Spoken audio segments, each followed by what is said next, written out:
بسم اللہ الرحمن الرحیم الحمدللہ رب العالمین والصلاة والسلام علی حبیبہ الکریم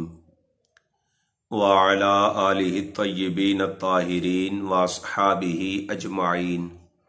اما بعد فاعوذ باللہ من الشیطان الرجیم بسم اللہ الرحمن الرحیم فویل للمصلین الذین هم عن صلاتهم ساہون صدق اللہ مولانا العظیم وصدق رسولہ النبی الکریم الامین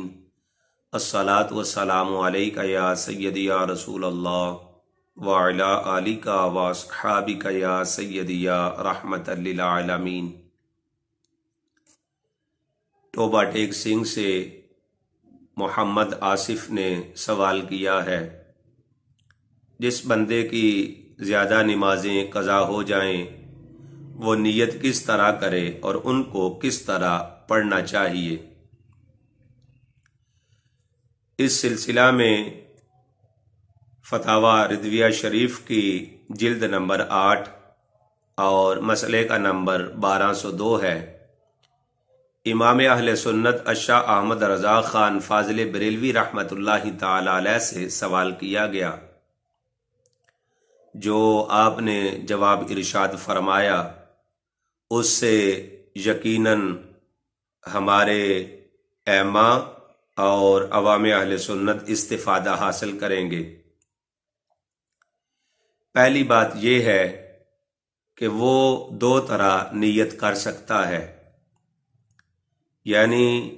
جب فجر کی نماز کی نیت کرنا چاہے تو اس طرح کہے، 2 رکعت نماز فرض نماز فجر جو پہلی قضا ہے یا پھر جو پچھلی قضا ہے، منہ کعبہ شریف اللہ اکبر کہتا ہوا نیت باندھ لے۔ اس کے بعد اس بات کا بھی لحاظ رکھا جائے، جس بندے کے ذمہ قضا نمازیں ہوں وہ سنت غیر موقدہ کی جگہ اور نوافل کی جگہ بھی قضا نمازوں کا اہتمام کرے، یہ اس کے لیے زیادہ مناسب اور زیادہ بہتر ہے۔ دوسری بات یہ ہے کہ جس کی زیادہ نمازیں قضا ہوں وہ کس طرح پڑھے۔ اس سلسلہ میں فقہائے کرام علیہم الرحمن نے 4 تخفیفیں بیان کی ہیں۔ پہلے نمبر پہ یہ ہے کہ جب بندہ رکوع اور سجدہ میں جائے تو سنت ہے کہ 3 مرتبہ سبحان ربی العظیم اور 3 دفعہ سجدے میں سبحان ربی الاعلی پڑھے، لیکن جو زیادہ قضا نمازوں کا ارادہ رکھتا ہو، پڑھنا چاہے، اس کے لیے پہلی تخفیف یہ ہے کہ وہ 3 کی بجائے 1 دفعہ سبحان ربی العظیم کہے، 1 دفعہ ہی اس کے لیے کافی ہوگا۔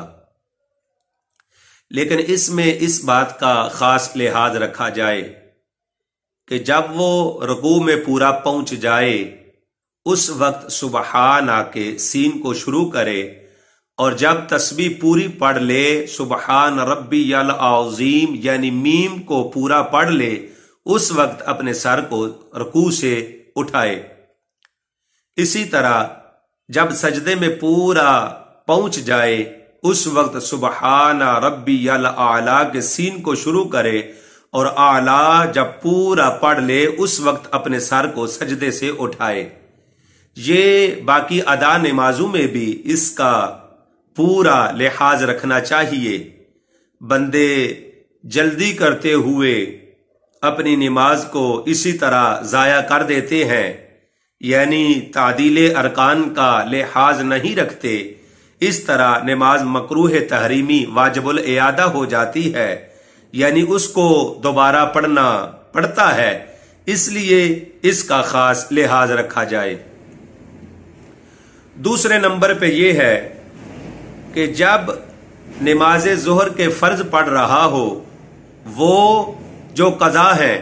اسی طرح نماز عصر اور مغرب اور عشاء کے فرضوں کو وہ پڑھنے کا ارادہ رکھتا ہو تو تیسری رکعت میں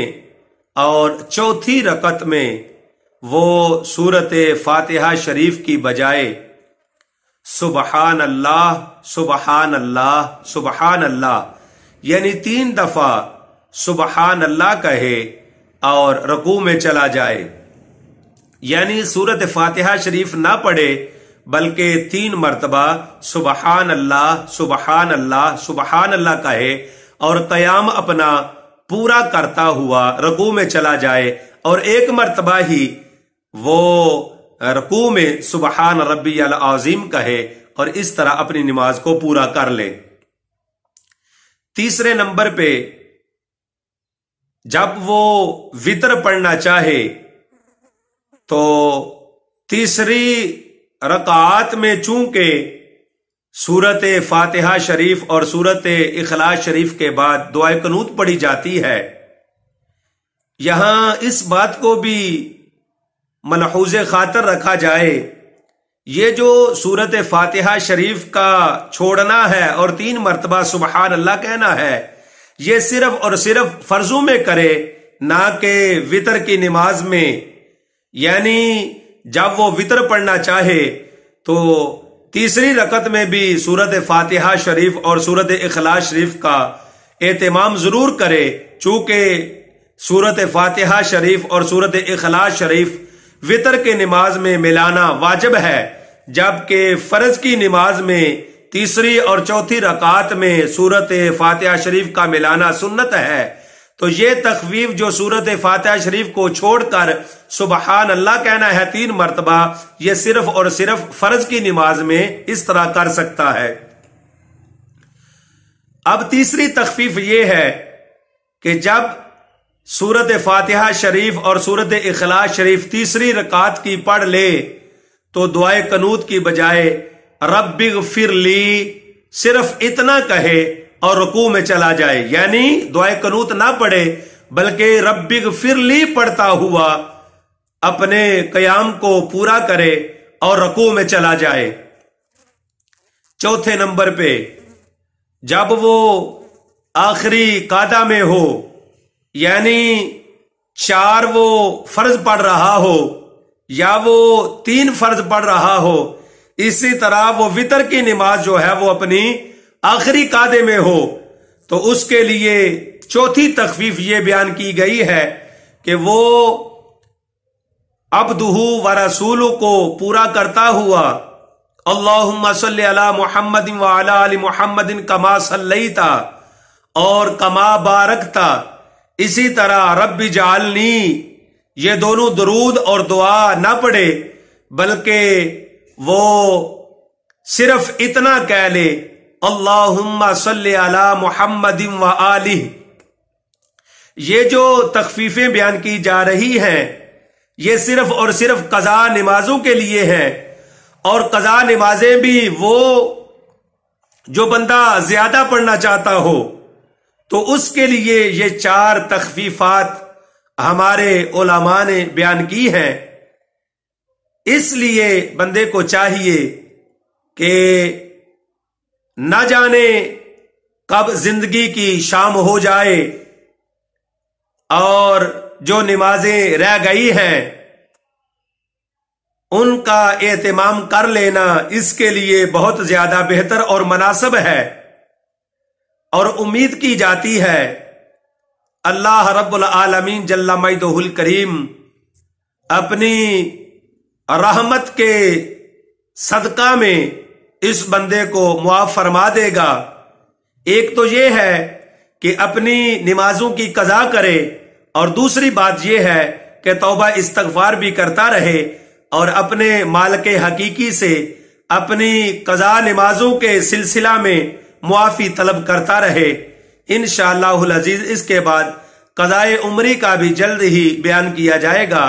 دعا ہے اللہ رب العالمین جل مجدہ الکریم ہمیں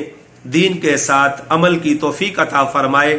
وما علینا الا البلاغ المبین۔